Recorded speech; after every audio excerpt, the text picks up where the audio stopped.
فرماتے ہیں کہ بچے تھے گھر میں 6-7، غربت تھی، کام ملتا کوئی نہیں تھا، اور میں کام چور نہیں تھا، کام ڈھونڈتا تھا، پر اللہ کی قدرت کے کام نہیں ملتا تھا۔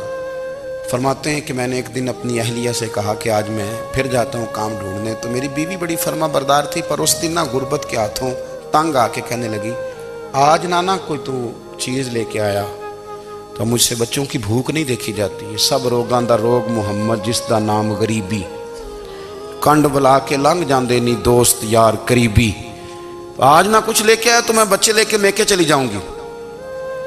شیخ فرماتے ہیں کہ میں بڑا پریشان گھر سے نکلا، پر میں نے صبح سے لے کے زور تک کام ڈھونڈا، کام ملا کوئی نہیں، تو میرے دل میں خیال آیا چلو کام نہیں ملتا تو اللہ اللہ تو کرے نا، چلو بندوں کی مزدوری نہیں ملتی تو رب کریم کی عبادت ہی کرتے ہیں۔ فرماتے ہیں کہ میں نے نا فرات کے پانی سے وضو کیا، نہر کے، شدید دھوپ تھی، ساتھ ریت تھی اور ریت تپ رہی تھی، میں نے اپنا رومال وہیں مصلی کے طور پر بچھا لیا، اور فرماتے ہیں کہ زور سے لے کر عصر تک نماز پڑھی، دھوپ بھی پورے زور پہ، پر میرے سجدے کا ذوق بھی پورے زور پہ۔ فرماتے ہیں سورج بھی چمک رہا ہے اور رب کی عبادت کا ذوق بھی پورے زور پہ، میں سجدہ کروں تو پھر میرا اٹھانے کو جی نہ چاہے۔ فرماتے ہیں کہ عصر تک میں نے نفل پڑھے، دن ڈھلنے لگا، عصر کی نماز پڑھی اور میں وہاں سے چلا۔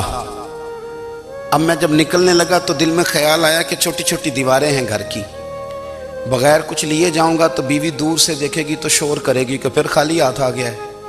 کہتے میں نے اپنی اسی رومال میں جس پہ میں نے نماز پڑھی تھی نا، رومال میں کی آخی دے پنجابی جو صافہ کہتے ہیں، اسی میں نا میں نے کچھ ریت بھر لی کہ وہ دور سے دیکھے گی تو سمجھے گی کچھ لے کے آیا ہے، چلو جا کے اسے بتا دوں گا کہ آج پھر مزدوری نہیں ملی۔ کہتے ہیں وہ ریت لے کر جب میں گھر میں گیا تو پہلے بیوی دروازے پہ کھڑی ہوتی تھی، پوچھتی تھی خالی ہاتھ آ گئے ہو؟ آج میں نے دیکھا تو ہے ہی کوئی نہیں۔ فرماتے ہیں میں اندر داخل ہوا، سلام لیے، کونے میں میں نے وہ رومال رکھ دیا اور میں نے آواز دی کہ بھلی مانس کہاں ہو؟ تو وہ کہنے لگی آپ منہ ہاتھ دھو لیں، میں روٹی لے کے آئی۔ میں نے کہا روٹی کہاں سے آ گئی؟ یہاں تو کئی دنوں کے فاقے ہیں، تو کئی دنوں کی غربت ہے، یہاں تو اس گھر میں تو فقیری ہے۔ فرماتے ہیں کہ وہ روٹی لے کے آئی اور اس وقت کی جو موجودہ نعمتیں تھیں، سمجھنے سلاد اچار ہر چیز ساتھ لائی۔ میں نے کہا کہ بچے کہاں گئے؟ کہنے لگی وہ کھانا کھا کے کھیلنے گئے، آپ کھانا کھا لیں آ جاتے۔ کھانا اس نے چن دیا۔ میں نے حیرت انگیز لہجے میں ساری نعمتیں اپنے دسترخوان پہ دیکھ کر کے بیوی سے پوچھا یہ کہاں سے آیا کھانا؟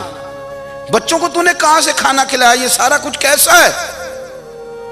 تو کہنے لگی پتہ نہیں آج آپ کس کریم کی مزدوری کرنے چلے گئے تھے، پتہ نہیں کس کریم کی، میرے گھر میں تو اتنی نعمتیں آئی ہیں کہ مجھ سے سنبھالی نہیں جا رہی، اتنا اناج ہے، اتنا گندم ہے، کس کریم کے دروازے آج چلے گئے تھے؟ یہ کہتے کہتے وہ اٹھی اور اٹھ کر کے کہنے لگی پہلے ہی بڑا کچھ آیا تھا، اب کیا لے آئے ہو؟ اور جا کر کے نا اس نے وہ ریت والا رومال کھولا، کہنے لگے میں تو لے کے آیا تھا ریت، تو میرے رب نے اسے بھی سونے اور ہیرے بنا دیا تھا۔